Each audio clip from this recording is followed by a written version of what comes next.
This channel does not promote any violent, harmful, or illegal activities. All content provided by this channel is meant for an educational purpose only. ওপার বাংলায় চূড়ান্ত অরাজকতার এপার বাংলায় বাড়ছে অনুপ্রবেশের আশঙ্কা, যেটা আমরা বারবার বলেছি। শুধু বাংলাদেশে জঙ্গি সংগঠনই নয়, সীমান্তরক্ষী বাহিনীর কাছেও মাথা ব্যথা হচ্ছে রোহিঙ্গারা। কারণ রোহিঙ্গাদের একাধিক জঙ্গি গোষ্ঠীর সদস্যরা বাংলাদেশেই রয়েছে, আর রোহিঙ্গা অনুপ্রবেশ নিয়ে সতর্কতা জারি কেন্দ্রীয় গোয়েন্দাদের।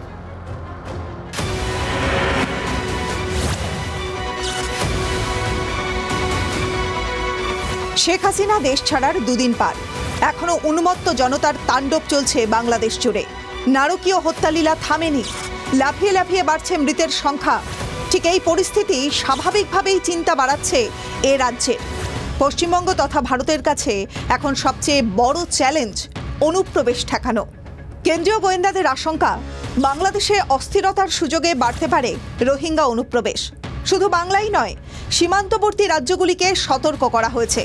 কেন রোহিঙ্গারা চিন্তা বাড়াচ্ছে গোয়েন্দাদের? শেখ হাসিনার আমলে চট্টগ্রামের শিবিরে আটক করা হয় রোহিঙ্গা শরণার্থীদের। সেই শিবিরে আশ্রয় নিয়েছিল রোহিঙ্গাদের একাধিক জঙ্গি গোষ্ঠীর সদস্যরা।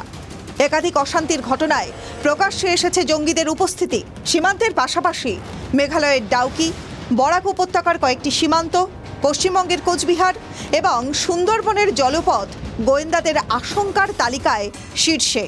একই সঙ্গে সতর্ক করা হয়েছে সেনা, অসম রাইফেলস, এসএসবিকে, মিয়ানমার এবং নেপাল সীমান্তে নজরদারি বাড়ানোর নির্দেশ। এবার বাংলাদেশে অরাজক পরিস্থিতিকে সামনে রেখে ভারতে ঢুকে পড়তে পারেন রোহিঙ্গা জঙ্গিরা।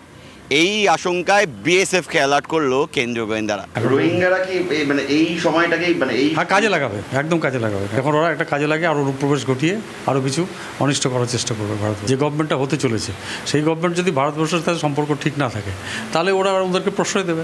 প্রশ্রয় দিলে ভারতবর্ষের পক্ষে তো বিপদের সম্ভাবনা আছেই। কেন্দ্রীয় গোয়েন্দাদের আশঙ্কা, বাংলাদেশের কট্টর ইসলামিক মৌলবাদী এবং জঙ্গি গোষ্ঠীগুলির নেতা এবং সদস্যরা বিমানযাত্রা এড়িয়ে নেপালের রাস্তা ধরে ভারত হয়ে বাংলাদেশে ফিরতে পারেন। মিয়ানমার চীন সীমান্তে ক্যাম্প করে থাকা উত্তর পূর্ব ভারতের একাধিক জঙ্গি গোষ্ঠীর সদস্যরা ফের বাংলাদেশে নতুন করে ডেরা তৈরি করতে পারে।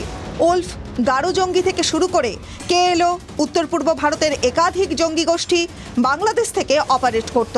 গোয়েন্দাদের আশঙ্কা, চীনের মদতে ফের উত্তর পূর্ব ভারতে অশান্তি বাড়াতে বাংলাদেশের মাটিকে ব্যবহার করা হতে পারে। গোয়েন্দারা মনে করছেন মণিপুরের কুকি জঙ্গিরাও আস্তানা তৈরি করতে পারে বাংলাদেশে। কাজেই একথা বলার অপেক্ষা রাখে না, বাংলাদেশের পরিস্থিতিকে কাজে লাগিয়ে ভারত বিরোধী কার্যকলাপ বাড়াতে কলকাঠি নাড়বে চীন এবং পাকিস্তানের গুপ্তচর সংস্থা আইএসআই। কেএলও তো সবসময় একটা আলাদা স্টেট, আলাদা রাষ্ট্র করার পক্ষে, আলফাও তাই। তো এদের উৎসাহিত হবে, এদের উৎসাহিত হলে ভারতবর্ষের পক্ষে সমূহ বিপদ। ওদের মেন উদ্দেশ্য হচ্ছে ভারতকে একঘর করা। এখন China is not acceptable in Bangladesh, কিন্তু ওরা by use of Islamic forces through ISI এই ওদের এই উদ্দেশ্যটাকে পরিণাম জানিয়েছে। ইতিমধ্যেই সীমান্তে জারি রয়েছে হাই অ্যালার্ট। সীমান্ত সিল করে দেওয়া হয়েছে, নজরদারি বাড়িয়েছে বিএসএফ, মোতায়েন রয়েছে সেনা। তবে স্থল সীমান্তের বিস্তীর্ণ এলাকায় কাঁটাতারের বেড়া নেই। সীমান্তের একটা অংশে রয়েছে নদী। এই সব এলাকা পাহারা দেওয়া সব সময়ই কঠিন কাজ। সেই সব এলাকায় কিভাবে নজরদারি আরও বাড়ানো যায় তা নিয়ে দফায় দফায় বৈঠক করছে বিএসএফ। এই পরিস্থিতিতে নেপাল হয়ে ভারতকে ব্যবহার করে সড়ক পথে বাংলাদেশে যেতে পারেন বলে মনে করা হচ্ছে। সেই কারণে সতর্ক করা হয়েছে এসএসবিকেও। সব মিলিয়ে নিরাপত্তার ক্ষেত্রে এখন বড় সড়ো থ্রেটের মুখে ভারত। তাকে রোখাই এখন সবচেয়ে বড় চ্যালেঞ্জ ভারতের বিভিন্ন নিরাপত্তা এজেন্সিগুলোর। ক্যামেরায় দীপায়ন এবং সিজারের সঙ্গে প্রসেনজিৎ, TV9 বাংলা, ফুলবাড়ি।